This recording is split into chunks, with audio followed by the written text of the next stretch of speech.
Alright, so with over the top, that's just simply placing the bands on top of the prongs, where the bands ride over the top of the prongs, and the ammo, when it releases, correspondingly goes over the top of the prongs. This is good, it's quick, it's simple. One of the downsides of it is if you're shooting a mismatched band ammo combination, it can result in hand slap. And we do have a few videos on hand slap. We won't go into that now. One of your other options is to shoot what we call through the forks.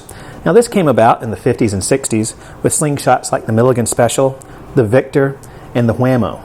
All of these slingshots use slots that oriented the bands sideways.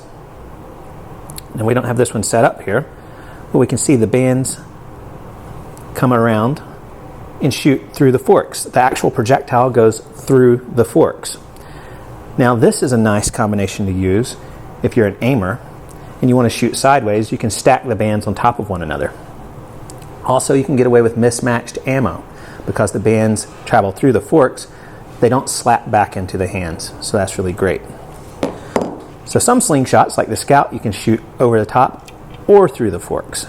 It really comes down to your personal preference.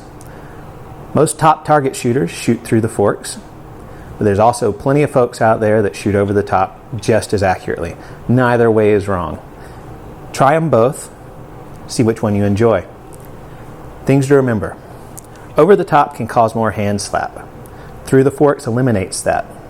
Through the forks is sometimes easier for folks to aim if they use the bands as an aiming reference because you're looking down the width of the band rather than the cross section. They both work just fine. So the question of OTT versus TTF, it doesn't matter. Over the top or through the forks, you're going to get that projectile downrange. You'll be able to do it equally accurately, and it'll be just as fun.